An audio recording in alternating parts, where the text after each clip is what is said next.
Happy Sunday, T Squad. It's me, Keisha, and I'm here with this week's All Tea, All Shade, Love and Marriage Huntsville, Season 9, Episode 10. So this season is going to be wrapped up by January 25th. I just found out today.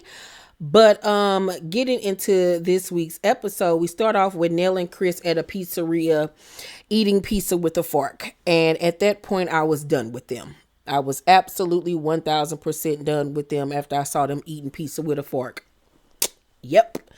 Nell confronts him about hooking Martell up with Trisha. You know, she's skeptical about, him doing too much when he out with the boys, looking at other women, talking about other women and how they look and all of this type of stuff, and says that they be scavenger hunting.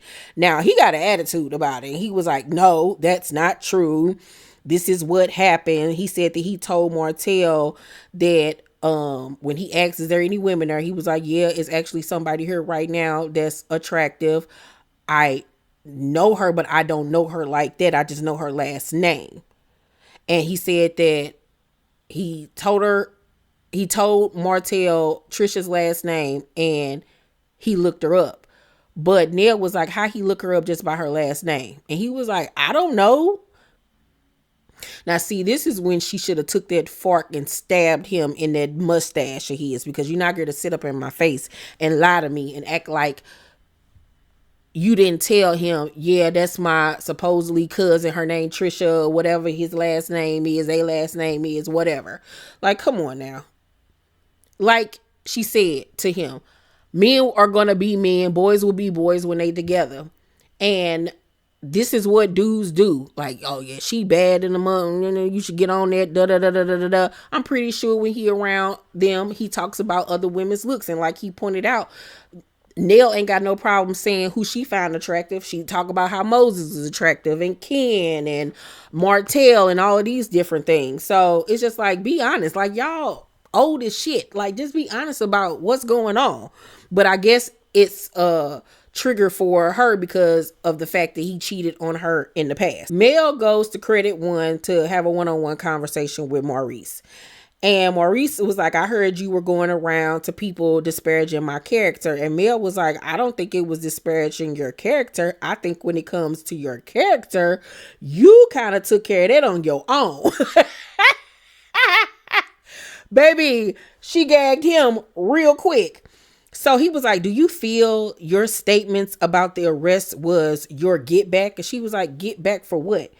And he says, it seems like the pain and embarrassment you've experienced. I think your introduction to the public was an embarrassing situation that you've had to go through. And she looking at him like, what? She was like, what does that have to do with anything? Like, what? Huh? Like, make it make sense. Reel it in, Iyanla. What are we talking about here? So he was like, do you think that you're over Martell and all of the past embarrassment? I think sometimes when people are offended, that they tend to offend later. I like for the old Mel to come back. Happy Mel.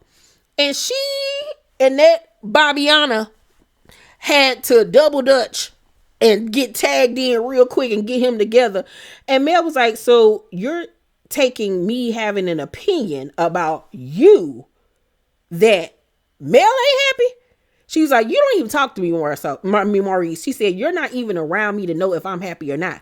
How dare you say I'm not happy? You're disparaging my character and my emotions and where I'm at. This goes back to everything that I've been saying about Mel this season when she has these conversations with Kimmy and now him. She playing in their face just like they playing hers. You want to act stupid? I'm going to act stupid. You want to play dumb? I'm going to play dumb. You want to be coolest? I'm going to be coolest. You want to throw out big words that are trigger words? I'm going to do the same thing to you. So she was like, you want to disparage my character and my emotions and where I'm at? I haven't sat down like this with you in years. You don't know this Mel. You met Melody Ho, but you don't know Melody Rogers. I was like, get him, Mel. Get him. And he was sitting there looking like melted butter, as always. And Maurice like, you know what? That's true. But you're projecting all of these issues or behind you, it seems like that's all minimized.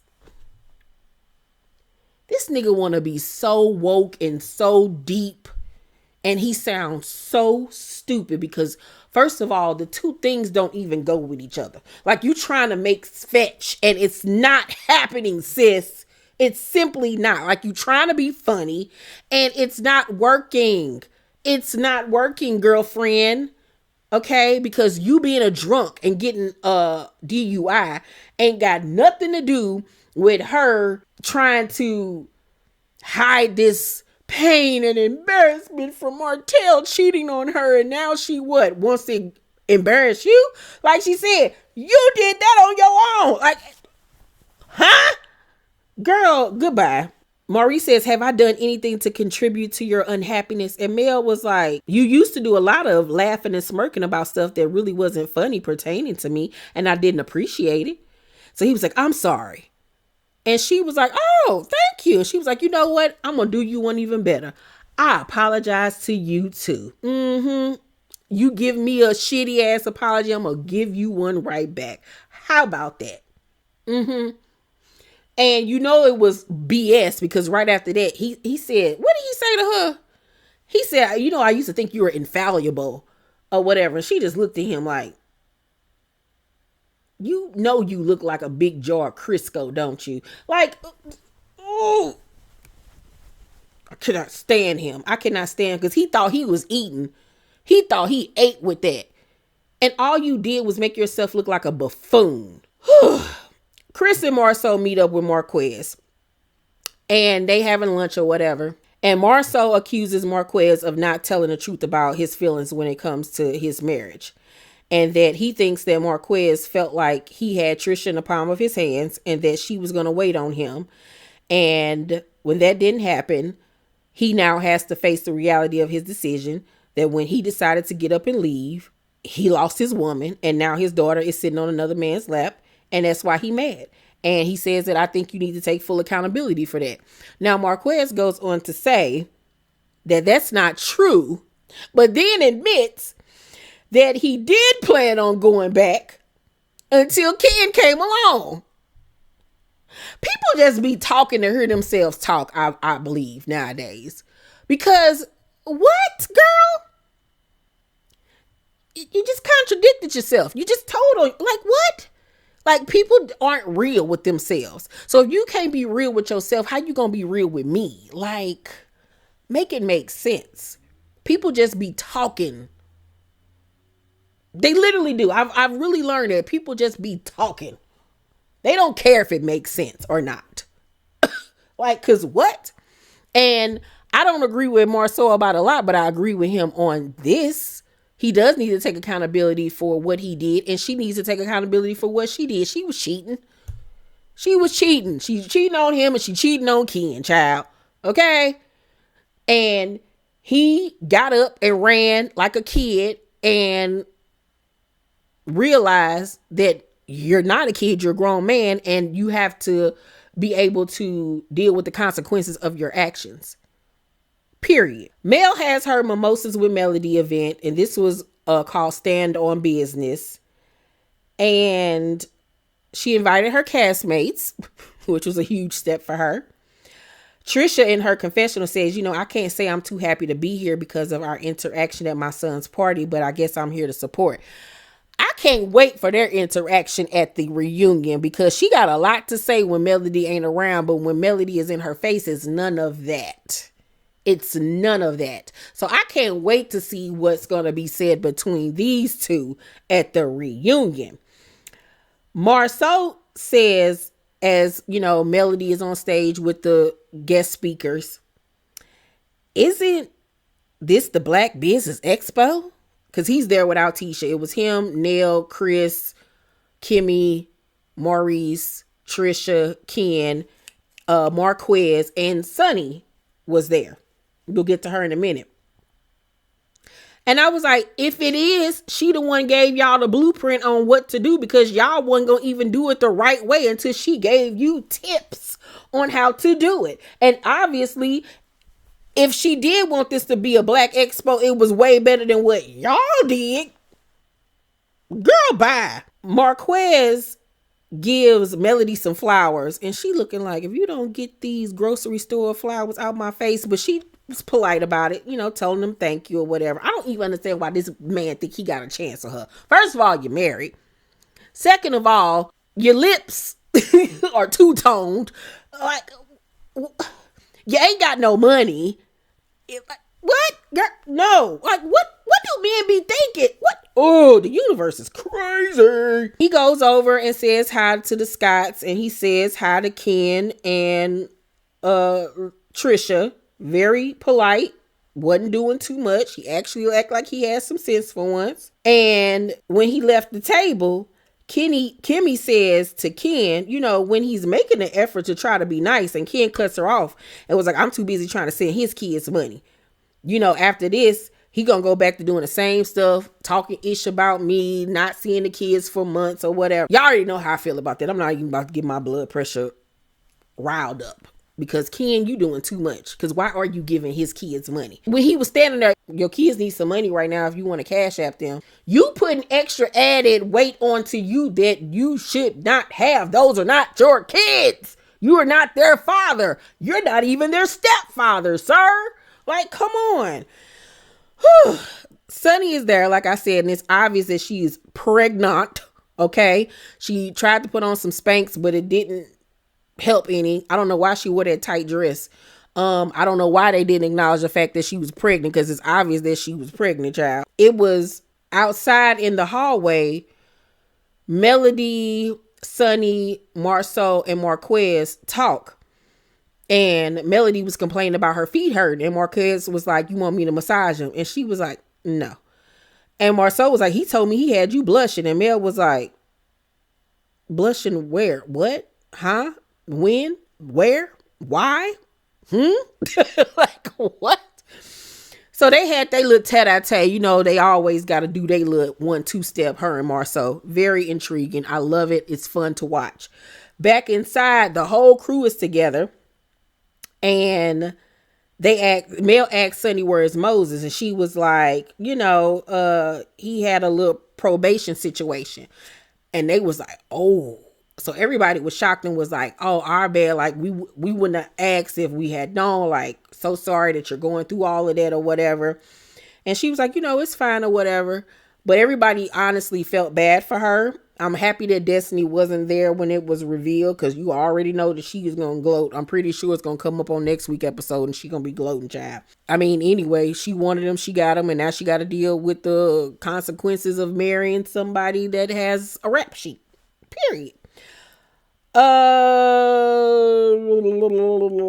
Miss Nail then invites everybody to their vow renewal and their bachelorette parties. Everybody's super excited.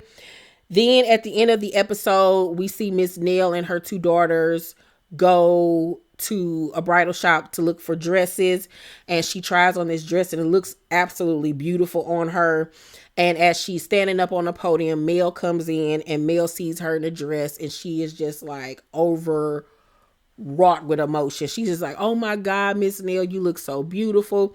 Miss Nail is so happy she's there. They embrace. She tears up. It was such a really beautiful moment. It reminded me of Say Yes to the Dress. Okay. It was very, very sweet. So they sit down and have a one-on-one conversation. And Nail tells Melody that she was upset the last time that they talked. And Nail was like, my friend feeling some type of way about me making a statement that I made and me owning up to it, and you rattling off about.